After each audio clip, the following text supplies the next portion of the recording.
Bon, un petit dépannage express là. Un Super Champ XD. Vintage Modifier Tube Amplifier. Tout numérique, sauf les tâches de puissance qui est à lampe. Alors, j'ai eu pas mal de pannes hein, sur cet ampli. J'ai d'abord eu le transfo ici, l'enroulement 5 volts coupé à ce niveau-là, que j'ai réparé et j'ai mis de la colle chaude pour... alors heureusement c'était visible, c'était juste sur la sortie, parce que changer un transfo là-dessus, alors il vaut en comment d'occasion dans les 210, 200 euros quoi, 220. Et j'ai vu chez Tubetone, TAD ou je sais plus qui, 179 euros le transfo. Autant dire que c'est pas la peine de le changer. Donc déjà premier problème ici. Alors j'avais pas complètement 0 volt. Mais j'avais 1 volt et quelques. Ça faisait un espèce de faux contact résistif. Donc première chose. Deuxième chose, j'ai été obligé de changer les condensateurs ici qui étaient morts. Et cerise sur le gâteau, je pensais être sorti de l'affaire. Ici, là, ce chip là, qui est sans doute un microcontrôleur avec le firmware, on n'a pas, alors Fender ne fournit pas les schémas de cette plaque-là parce que c'est, d'après eux, indépannable, il faut commander une carte neuve. Bon, moi j'ai dépanné quand même parce que c'était un faux contact sur le support là, et j'ai été obligé, alors dans un premier temps j'ai essayé de mettre de la bombe contact, mais ça n'a pas marché, et j'étais obligé de retravailler toutes les pins une par une pour que ça fasse correctement contact. Quand on tapotait dessus comme ça se coupait complètement. Il fallait éteindre et rallumer, d'ailleurs c'était très marrant, il fallait éteindre et rallumer pour que l'ampli redémarre. Donc 3 pannes.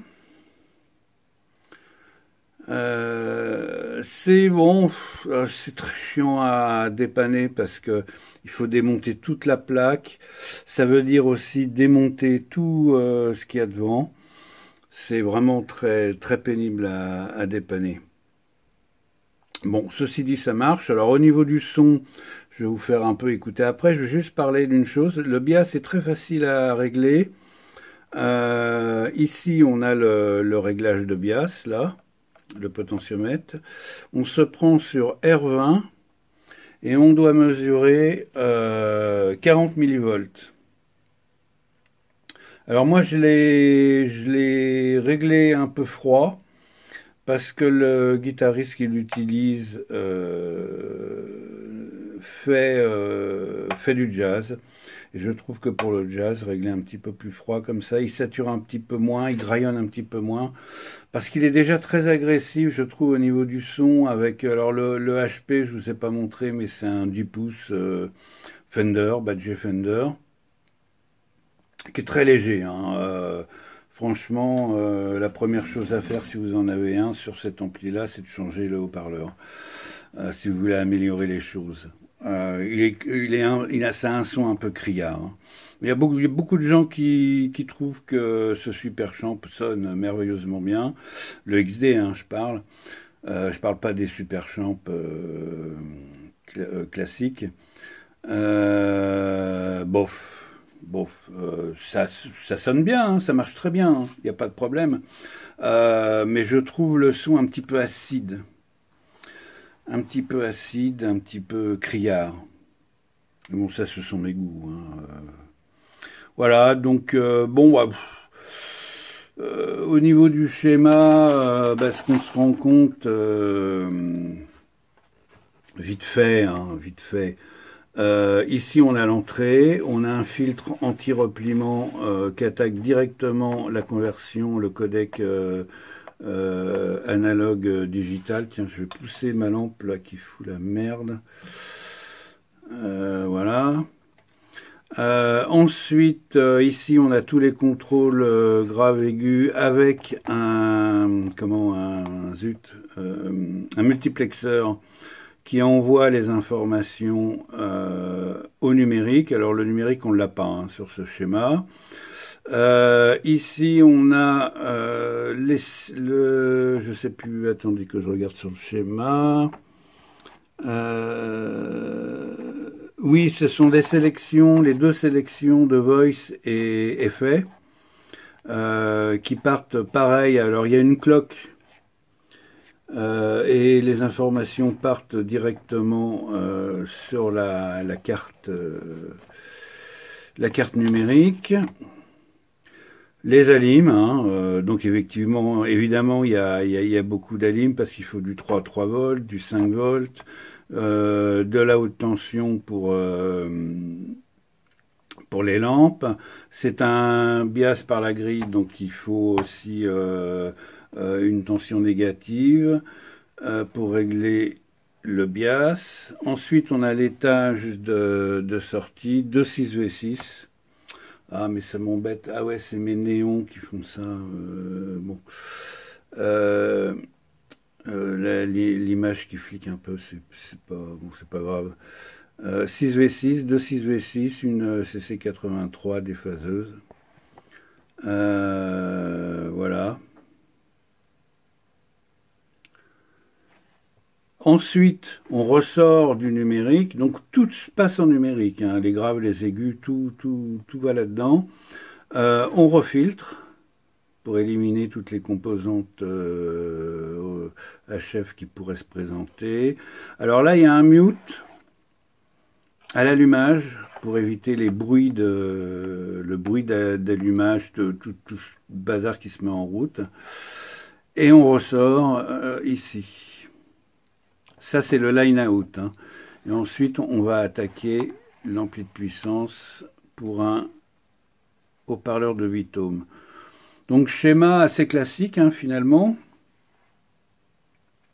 Alors, moi, ce que je trouve sur ce genre de bécane, c'est que c'est une petite bécane pas chère, c'est très compliqué.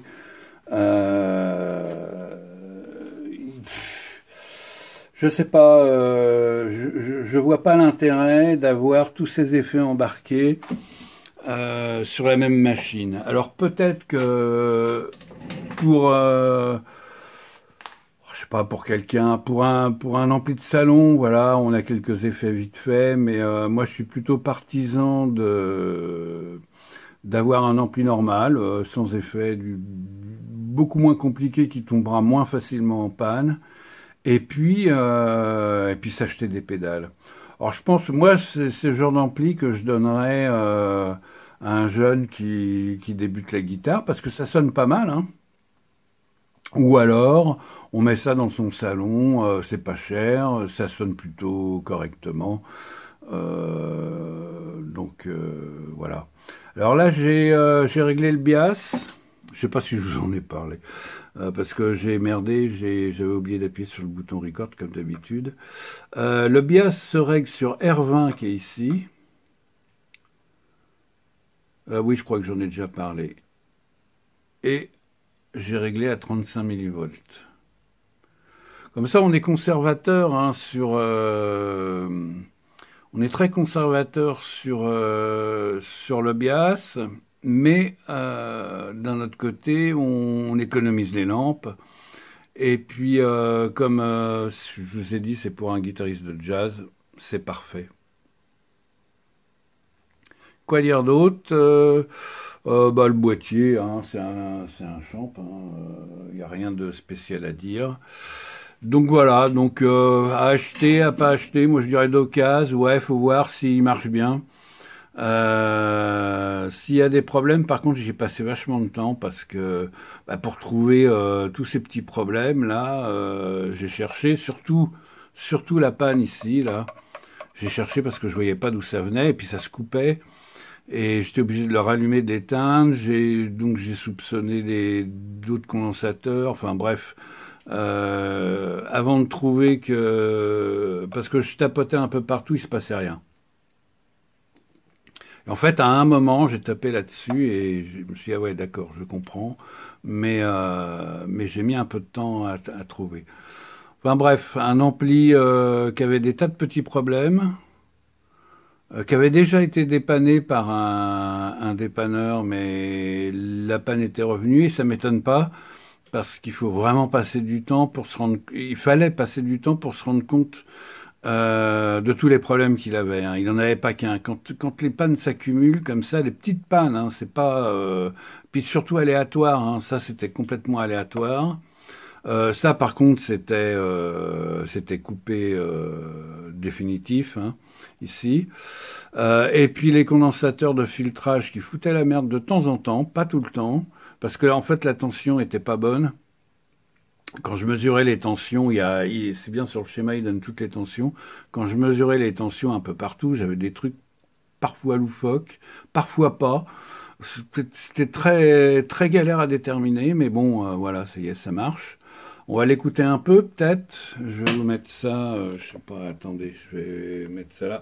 Alors, je fais une prise de son. Hein.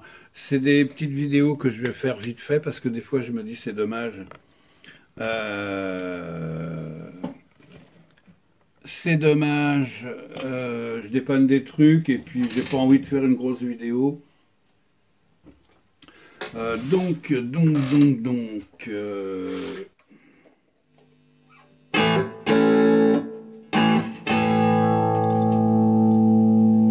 Alors ça, là c'est le canal 1.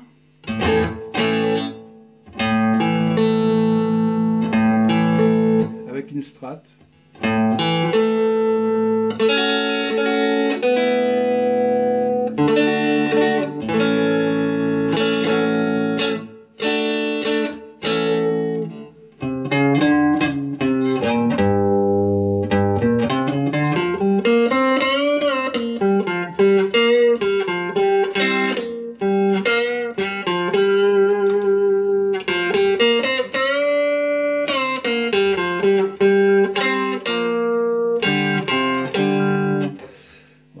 Donc ça c'est le canal 1, le canal 1 il y a grave aigu, hein, et puis on peut mettre de l'effet. Là j'ai de la reverb.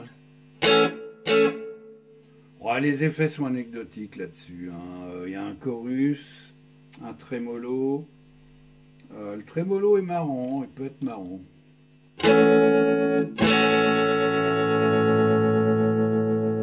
Alors il n'y a pas de réglage de vitesse, il n'y a rien du tout, donc c'est des vitesses préprogrammées, hein, donc ça colle ou ça colle pas.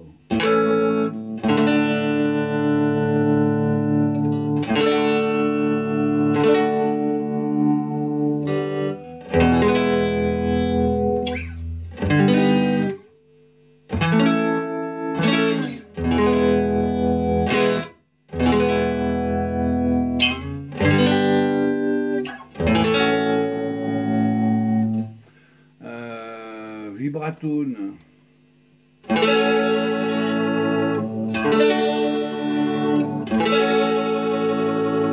Bon, la reverb, vous avez entendu, il y a un délai.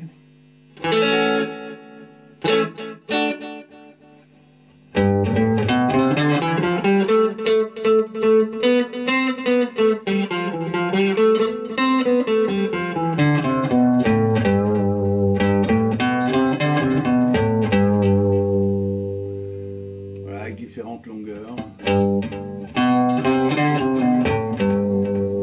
Je suis technicien, je suis pas guitariste. La reverb. Alors, il y a une reverb à la fin, il y a une reverb avec délai.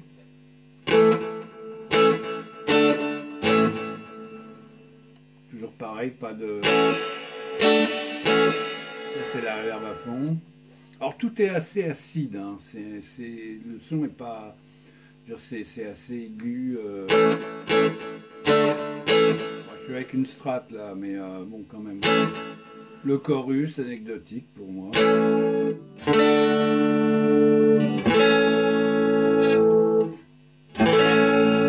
C'est tout à fait honnête pour le prix, hein, je trouve. Ça coûte pas cher, hein, ce truc-là. Donc voilà. Donc après, il y a le deuxième Chanel. Alors, le deuxième Chanel. Attendez, je vais enlever les effets. Alors, le deuxième Chanel, ça simule des distorsions, des machins. Bon, je veux pas. On va pas passer notre vie là-dessus. Alors, il y a un réglage de gain et de volume, hein. Je peux monter un peu le gain.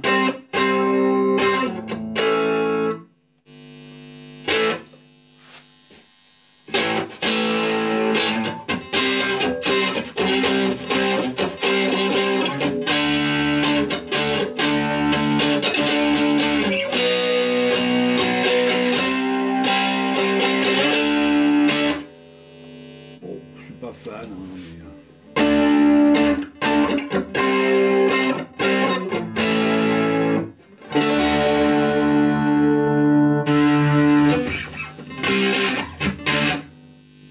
Il y a des grosses saturations.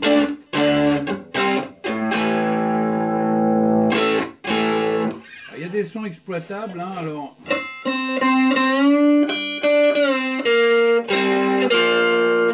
Ça répond un peu à la dynamique du jeu.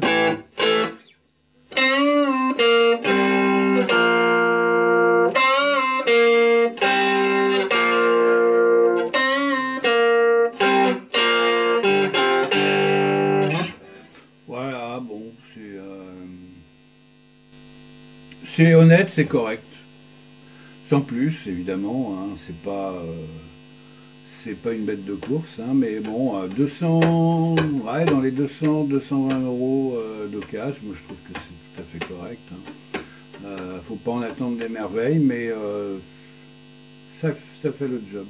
Bon ben voilà, vite fait, bien fait. Allez, à plus.